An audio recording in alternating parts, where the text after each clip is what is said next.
नमस्कार और Libre office Calc की सीरीज़ में एक बार फिर से आपका स्वागत है। आज के लेक्चर में हम थोड़ा मोड़ा काम करना सीखने वाले हैं। इस लिब्रे ऑफिस कैल्क में हमने थ्योरी पढ़ ली, इंट्रोडक्शन पढ़ लिया, क्या चीज़ कहाँ पे होती है देख लिया। अब थोड़ा सा काम भी तो करना है।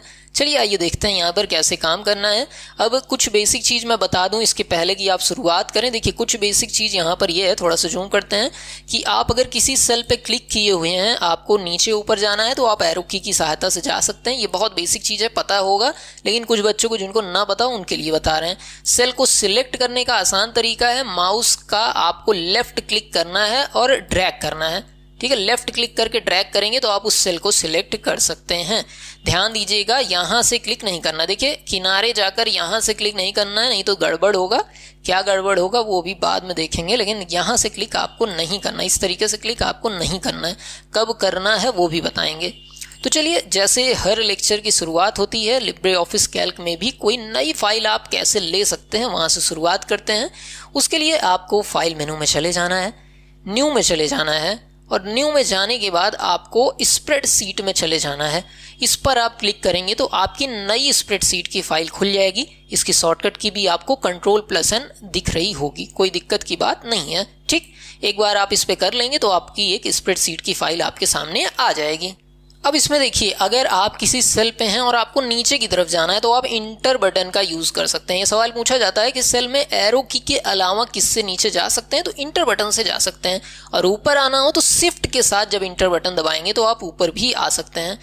बगल की तरफ जाना हो तो आप टैब की सहायता से बगल जा सकते हैं, या शिफ्ट टैब की सहायता से पीछे भी आ सकते हैं। ठीक, इसके अलावा आप इस सीट में कहीं भी घूम रहे हो, आपको अगर स्टार्टिंग में आना है तो Ctrl+Home बटन से आप स्टार्टिंग में आ सकते हैं। क्योंकि मैं लैपटॉप में यूज़ कर रहा हूँ तो इसमें होम बटन है ही नहीं हमारे में, तो हम करके नहीं दिखा सकते, लेकिन जानते रहिए। और Ctrl+End बटन अगर आप दबाते हैं तो आप एकदम लास्ट सेल पे जा सकते हैं। Ctrl+Home से फर्स्ट, Ctrl+End से लास्ट। ये तो कुछ बेसिक चीज़ हुई। नई फाइल खोलने के बाद आप क्या क्या चीज़ कर सकते हैं। फिर पूछा जाता है सर अगर फाइल खोल ली है तो आप इसको सेव कैसे करेंगे। बहुत ही बेसिक सवाल है।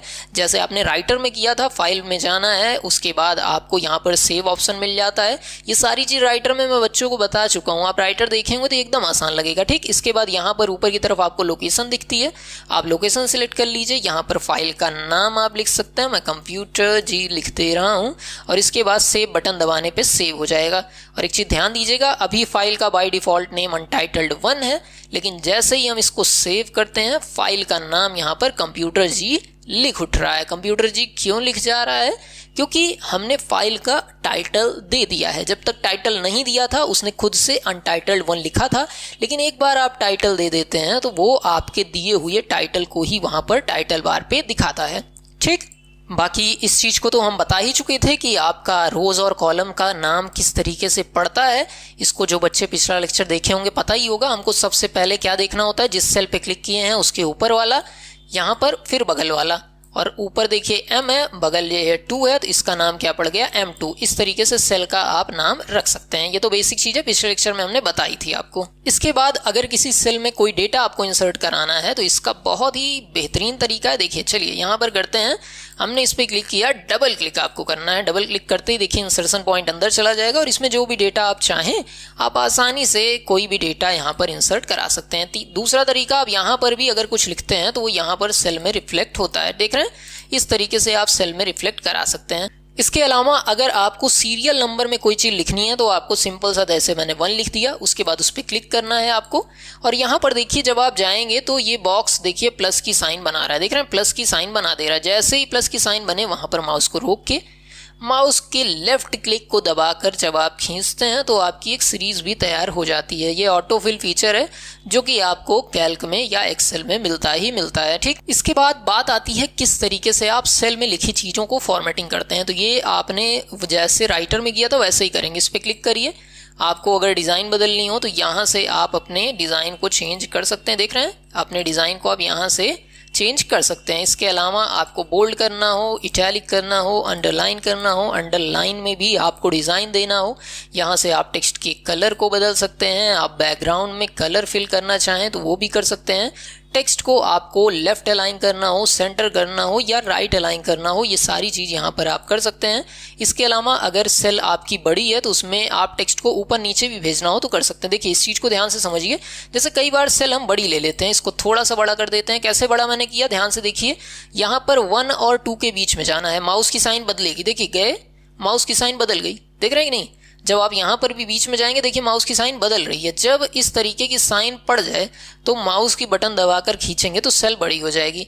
अब इसमें आप डेटा को देख रहे हैं, इसमें क्लिक करिए। डेटा को आपको नीचे लाना हो, बीच में लाना हो या आपको अरेंज करना हो किसी भी तरीके से तो आप यहाँ पर कर सकते हैं। देख रहे हैं सारे ऑप्शन आपको यहाँ पर मिल रहे हैं। ठीक, ऐसा ही नहीं है कि आप सिर्फ आप इस तरीके से डेटा को रख पा रहे हैं इधर उधर, आप ऊपर नीचे ऊंचाई के हिसाब से भी डेटा को यहाँ पर अलग कर सकते हैं। ये भी अलाइनमेंट ही है।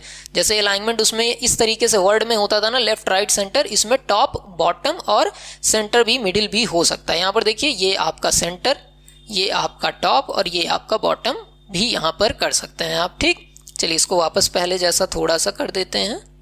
ठीक है, पहले जैसा ये हो गया है और इस हिसाब से यहाँ पर काफ़ी चीज़ें हैं जो आप एक्सप्लोर कर सकते हैं। मेरा मुख्य उद्देश्य आपके कोर्स को कंप्लीट करवाना होता है, क्योंकि सारे टॉपिक को हम ख़त्म करवाएं तो इतना तो ओ लेवल हमें पॉइंट ही नहीं देता। बाकी कैल्क एक ऐसा सब्जेक्ट है जो बहुत विशाल चीज़ों को लेकर चलता है। मतलब इसका मैं कहूँ तो कोई पढ़ाना चाहे तो लेक्चर की संख्या ही सीमित नहीं है, हज़ारों लेक्चर इसमें दिए जा सकते हैं। लेकिन हमारा उद्देश्य क्या है, आपका एग्ज़ाम अच्छे से निकल जाए, आपको एक अच्छी खासी नॉलेज हो जाए, तो हम सारी काम की चीज़ें जल्दी से जल्दी इसमें ख़त्म करने वाले हैं। फिर बात आती है किसी सेल को डिलीट कैसे करते हैं, तो उसकी शॉर्टकट की कंट्रोल माइनस है। जब आप कंट्रोल माइनस करेंगे तो आपको ऑप्शन मिल जाएगा। देखिए 2 नंबर की सेल हमने सिलेक्ट की है, 2 जिसमें लिखा है, और ओके करते ही 2 वाला गायब हो गया। ठीक, देखिए कंट्रोल माइनस और ओके किया तो ये सारी सेल डिलीट हो गई। इस तरीके से सेल आप डिलीट कर सकते हैं। इसके अलावा बात आती है कि किस तरीके से आप अपने लिब्रे ऑफिस कैल्क के पेज को सेट करते हैं। तो इसके लिए आपको सीधे चले जाना है फॉर्मेट ऑप्शन में।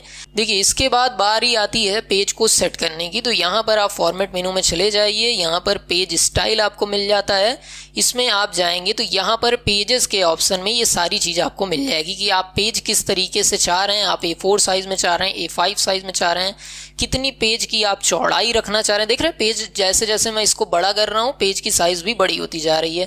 पेज की हाइट कितना रखना चाह रहे हैं, देख रहे हैं हाइट भी यहाँ पर आप देखो तो साफ साफ सारी चीज़ें दिख रही होगी। ठीक है, इसमें ध्यान देना। ठीक, यहाँ पर देखिए हमने हाइट भी बड़ी कर ली है। बाकी ओरिएंटेशन कैसा आप चाह रहे हैं, तो पोर्ट्रेट चाह रहे हैं कि लैंडस्केप चाह रहे हैं, देख रहे हैं पोर्ट्रेट या लैंडस्केप चाह रहे हैं। बाकी मार्जिन के बारे में भी हमने बताया है कि मार्जिन क्या चीज़ होती है। तो जो किनारे किनारे जगह छूटती है पेज में, जो स्पेसेस छूटते हैं, उसको आप मार्जिन कहते हैं। यहाँ पर देखिए लेफ्ट साइड में ध्यान दीजिएगा, इस जगह पर मैं मार्जिन बढ़ाने वाला हूँ।